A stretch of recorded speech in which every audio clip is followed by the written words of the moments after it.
Friends, I welcome you on this favorite channel physics ज्ञान मुकेश नायक। Friends, हमारे text book में एक नोवेल सेक्शन दिया गया है जो कि टोटल 16 मार्क्स के लिए। तो आज हम उसी में से 4.1 that is history of novel, ये नोवेल के बारे में, ये टॉपिक के बारे में डिस्कस करने वाले। फ्रेंड्स, यहाँ पे हमें इंडियन सिनेरियो के बारे में कुछ इंफॉर्मेशन दी गई है। अब आपको बता दूं कि इंडियन सिनेरियो क्या है। तो फ्रेंड्स, सिनेरियो ये जो वर्ड है इसका मीनिंग है कंडीशन।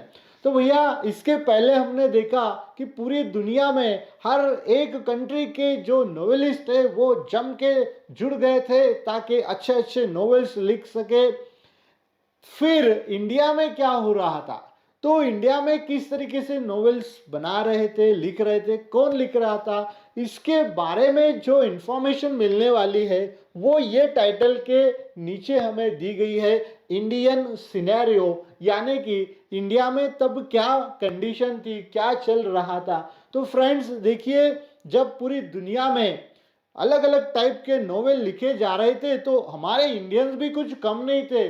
वो भी अपने बाहें जमा के अच्छे से बहुत अच्छे अच्छे नोवेल्स लिख रहे थे। तो इंडिया का सबसे पहला नोवेल जो लिखा गया था वो था राजमोहन्स वाइफ।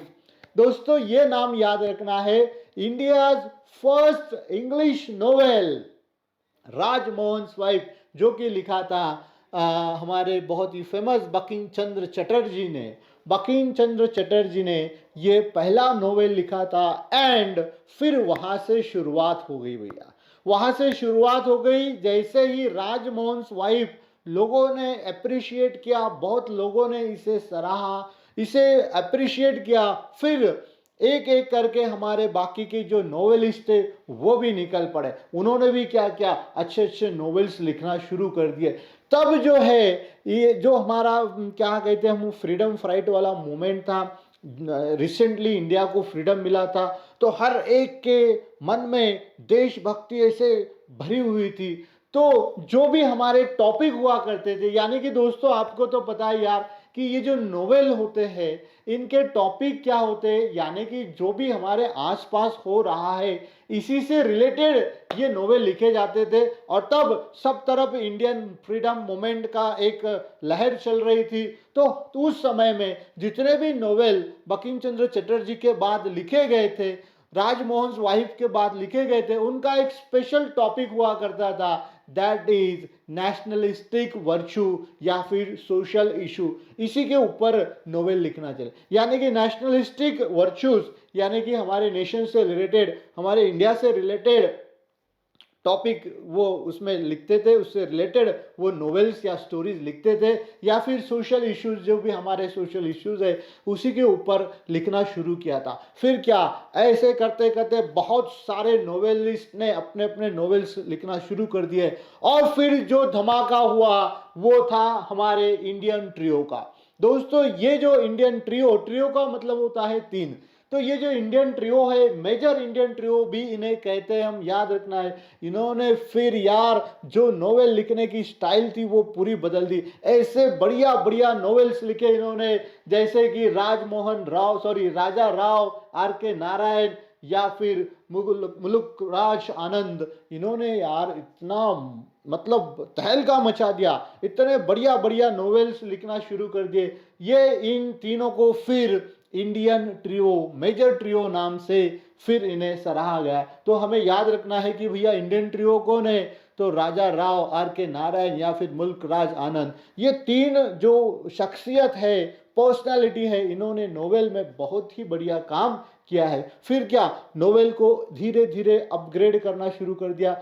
इन्होंने क्या किया, तब इंडियन सिनेरियो जो था, तब की जो कंडीशन थी, जो सोशल इश्यूज थे वो लिखना शुरू किए। जैसे जैसे दौर बदलता गया, एरा चेंज होते गया, उसमें बहुत सारी इम्प्रूवमेंट भी होते गई। और फिर क्या, हमारे अगले जो नोवेलिस्ट थे उन्होंने क्या किया, जो प्रेजेंट कंडीशन हुई करती थी वो पूरी तरह से बदल दी, जिसमें कि हमारे फेमस अनीता देसाई या फिर नयनतारा सहगल या फिर अरुण जोशी, मनोहर मालगांवकर, ये सारे जो नोवेलिस्ट थे इन्होंने पूरा करंट सिनेरियो जो कहेंगे हम, करंट ऑफ इंग्लिश नोवेल जो पूरा बदल दिया, इंडियन इंग्लिश नोवेल पूरा जो प्रेजेंट कंडीशन थी इनके राइटिंग से पूरी पूरी चेंज हो गई।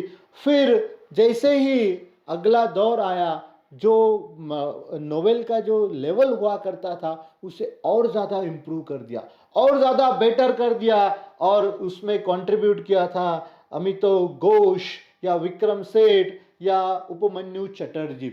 इन्होंने क्या किया था, तीनों ने जो राइटिंग का लेवल हुआ करता था उसे बहुत इम्प्रूव कर दिया, एक अच्छी तरीके से राइटिंग करना शुरू किया, जो कि इंडिया के नहीं बल्कि इंटरनेशनल के जो रीडर थे उन्होंने भी बहुत अप्रिशिएट किया। तो ये जो तीन है, अभी तो घोष, विक्रम सेठ या फिर उपमन्यु चटर्जी, इन्होंने क्या काम किया, इम्प्रूव किया।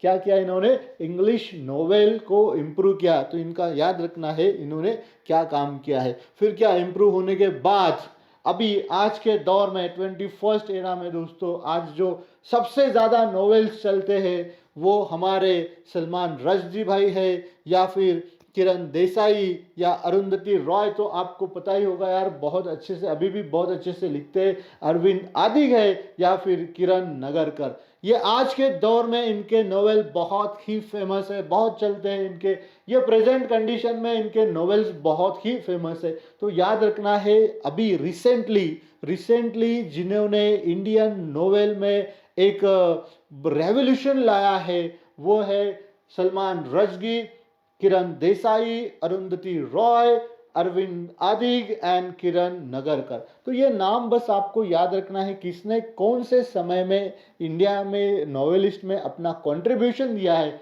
वो हमें याद रखना है। ये कुछ इंडियन नोवेलिस्ट, वुमेन नोवेलिस्ट है।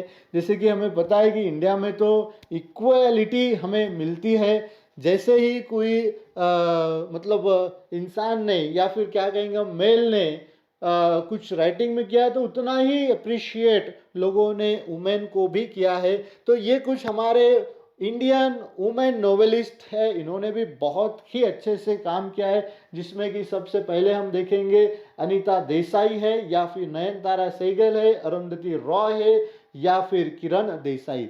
तो हमें क्या करना होता है दोस्तों, ये नाम अच्छे से याद रखना होता है, ताकि फिर इसके ऊपर ऑड मैन को आउट या फिर ट्रू फॉल्स या फिर fill in the blanks, match the following, ऐसे अलग अलग क्वेश्चन आते हैं तो हमें आराम से इसे लिखना होता है, अच्छे से लिख सकते हैं। दोस्तों ये तो सिर्फ एक छोटा टॉपिक था इंडियन सिनेरियो से, हिस्ट्री ऑफ नोवेल में बहुत सारी चीज़ें। अगर ये सारी चीज़ें आपको अच्छे से समझना है, इंटरेस्टिंगली याद रखना है, पूरे के पूरे नंबर्स आपको हासिल करना है, तो दोस्तों यार आपके लिए एक बैच हमने PGMN ऐप पे लॉन्च की गई है, that is vision batch for HSC board 2023। ये बैच लॉन्च की गई है, it is for all students, that is arts, commerce, science, MCVC, सारे के सारे जो भी 12वीं की एग्जाम देने जा रहे हैं वो सारे स्टूडेंट्स ये कोर्स ज्वाइन कर सकते हैं। विजन बैच आपको बस क्या करना है, PGMN ऐप डाउनलोड करना है एंड वहां पे आपको विजन बैच को सब्सक्राइब करना। विजन बैच, ये जो बैच लॉन्च की गई है दोस्तों, ये सिर्फ 499 इतने कम प्राइस में लॉन्च की गई है। एक्चुअल में इसका प्राइस था 1000 रुपीज़, लेकिन ये ऑफर चल रहा है, जो भी फर्स्ट 100 स्टूडेंट है उन्हें ये जस्ट 499 में मिलने वाला है। यार 499 is not too much value, बहुत ज़्यादा नहीं है, लेकिन आपका करियर डेफिनेटली ये बना देगी। इंग्लिश का जो भी आपका डर है एक कॉन्फिडेंस में बदल जाएगा and you will get very respective score in English आने वाले एग्जाम में। तो फ्रेंड्स जल्दी से PGMN ऐप डाउनलोड कीजिए एंड हमारे ये बैच को ज्वाइन करें। तो फ्रेंड्स चलो मिलते हैं अगले ऐसे इंटरेस्टिंग वीडियो में, तब तक के लिए thank you for watching this video.